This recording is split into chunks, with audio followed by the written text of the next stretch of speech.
Much love to everybody out there. I hope you're well. I hope you're blessed. And I hope you are walking in the laws, statutes, and commandments of our Creator. And I hope you are a child of the Most High. Now, a lot of people may get offended at this and think that I am in no such way a pagan. I can't be a heathen. I can't be any of this.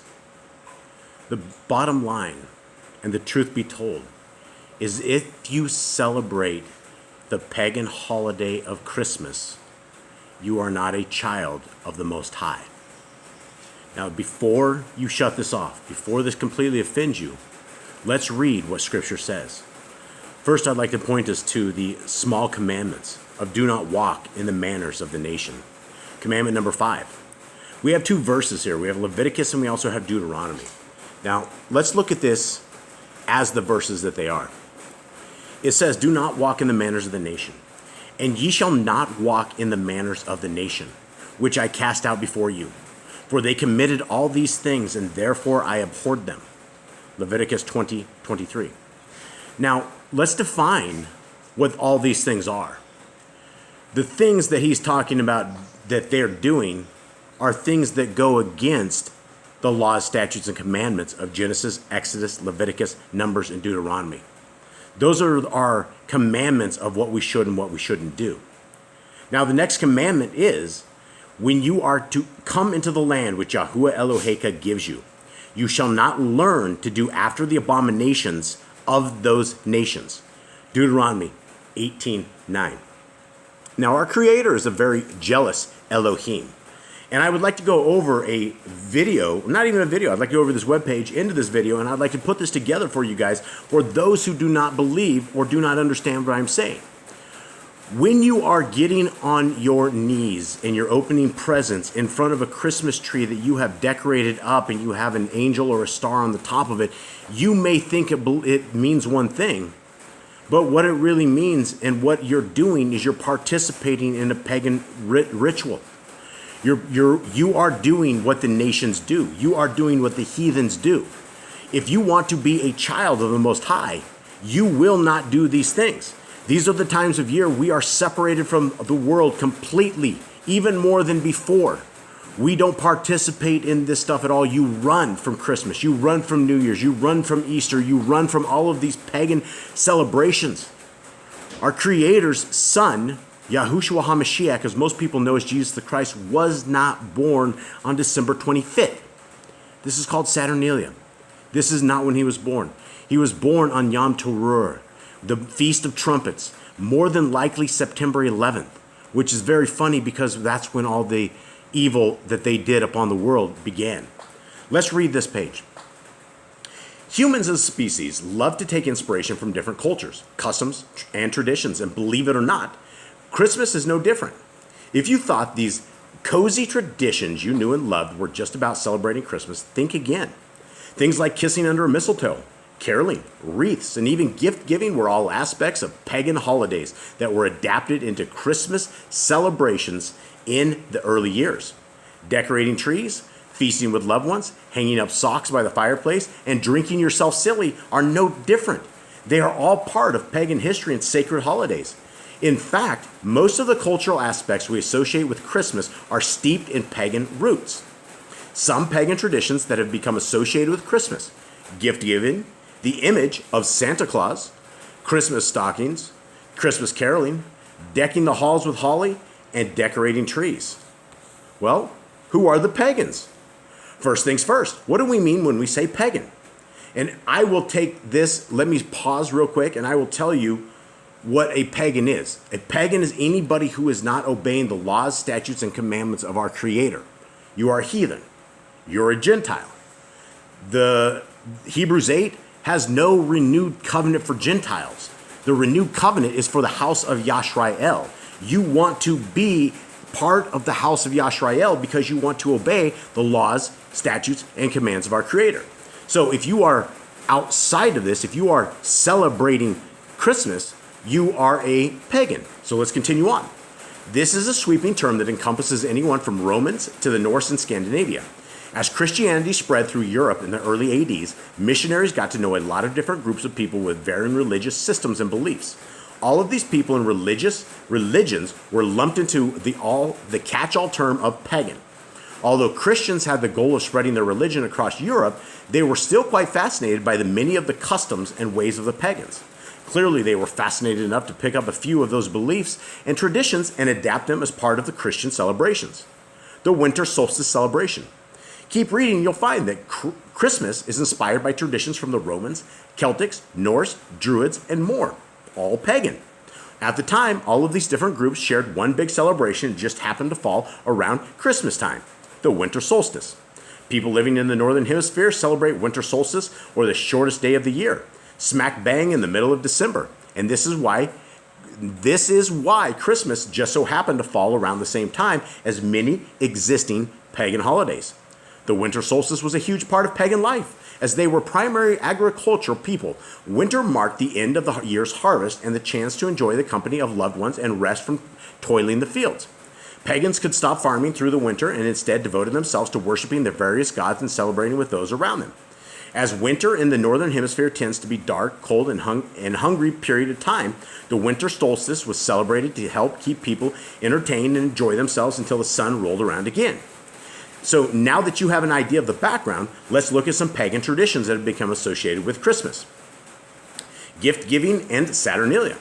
Not only is December a time to celebrate winter solstice, but between the 17th and 24th of the month, the Romans also celebrated Saturnalia.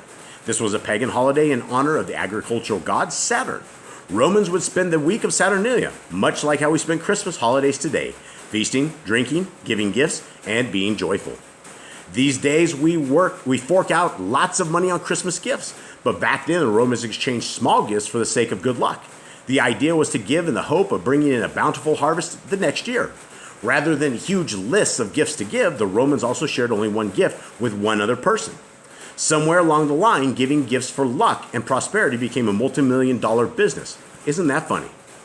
Santa's image in Christmas stockings.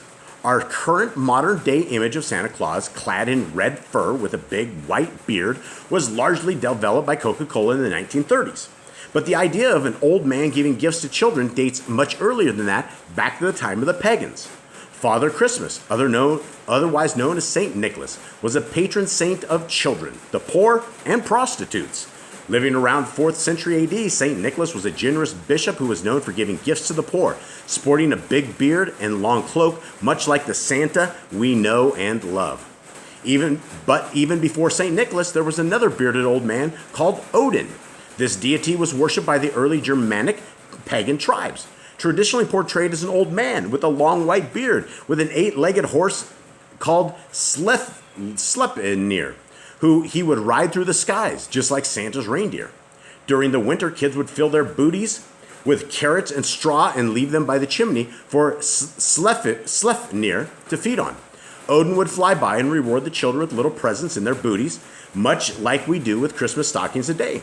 The Santa Claus we all imagine in our heads today is a mishmash of the generous Saint Nicholas, the god Odin, and Sleipnir, and Coca-Cola's iconic red-dressed character. Christmas carols. While the carols we sing for Christmas are undeniably Christian, and guys, as anyone knows, I am not Christians. Christians do not follow the laws, statutes, and commandments of our Creator. So yes, they are so-called Christian, but they are not things that we should be celebrating or anything of that nature. Back to this. The tradition itself of going door to door, singing to your neighbors, comes from another pagan tradition called wassailing. The rather funny word comes from the Anglo-Saxon phrase ways hail, translating to good health. Every year, wassailers would roam through their villages in small groups, singing loudly with the aim of banishing evil spirits and wishing good health to those around them. No wassailing group was complete without their traditional drink on hand, made from mulled ale, curdled cream, roasted apples, eggs, spices, and sugar. In the 13th century, St. Francis took inspiration from these happy choirs and started the tradition of Christmas caroling. Kissing under the mistletoe. Ever wondered about the correlation between mistletoe and kissing? Well, funny enough, the tradition goes all the way back to the pagans.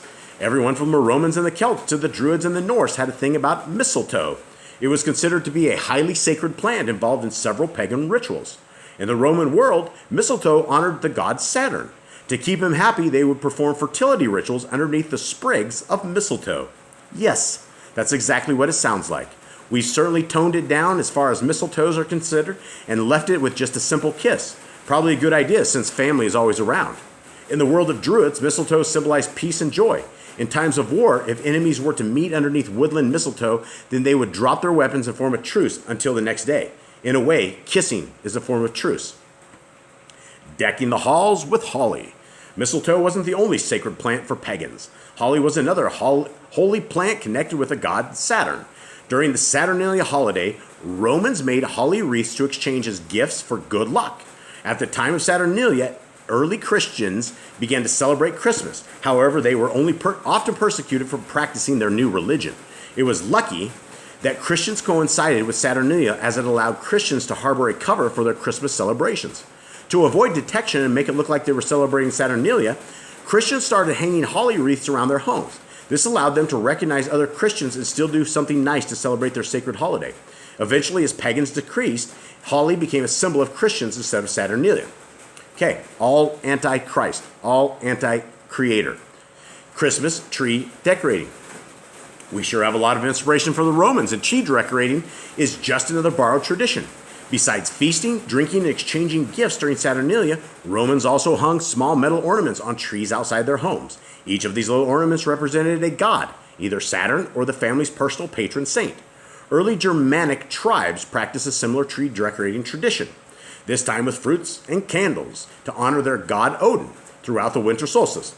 Christians seem to have merged to the tree decorating with ornaments, candles, and fruits to make Christmas tree decorating one extravagant tradition. Okay, so there it is. This is it, and this is the answer to, if anyone wanted to understand why this is all pagan, everything here is pagan. If you are giving gifts, if you are involved with Satan Claus, and envision Satan with C-L-A-W-S, Satan Claus. That is what you're seeing here, and you're not seeing it. Christmas stockings, Christmas caroling. If you're involved in any of this and you're okay with it, then you're not on the kingdom road, and you are not going to be a child of the Most High. You're not going to make it. We are told to get rid of this stuff. We are told not to do what the pagans do. We are told not to walk in the manners of the nations. So if you have this stuff in your house, it's time to get rid of it. Don't follow through this pagan holiday with this and it just be the last one. Make your stand right now, because if you go through this holiday and you do not make your stand right now, you will make the stand next year. Make it. Seek our Creator where He is able to be found. He has days. He has feasts. He has happy times. We're supposed to keep them. They're in Genesis, Exodus, Leviticus, Numbers, and Deuteronomy. And before you say, well, Jason, Jesus did away with the laws of God. No, He didn't. That's yet another myth. Probably for another time, for another video, but anybody who follows these channels know exactly that the laws, statutes, and commands of our Creator are good for all time. They've stood the test of time. They will stand the future test of time. They will enhance your life. They will enhance your families. They will enhance everything that you do. All you have to do is read them. You could see them. They're listed here. Yahuwah and the Torah. YahuwahandtheTorah.net. If you go to this website, YahuwahandtheTorah.net, the very first thing that you have are the 174 most beautiful things that you guys will ever see. It's called Be Fruitful and Multiply and Replenish the Earth. Subdue it. Things that are good, things that are holy, things that our Creator wants us to do. It's time to turn away from these pagan times. It's time to get rid of this evil in our lives. Don't be partakers with the world. Be set apart. Be those odd people. Yes, you will lose family. You will lose friends. You will lose those who you thought were your friends. That's what it's about. It's about getting rid of it. That's what our Messiah said. You have to be okay losing mother and father and sons and daughters and things of that nature, because to seek our Creator, not everybody's going to want to do it, but if you want to do it, you must do it. I hope this helps somebody. I love y'all. I'm out.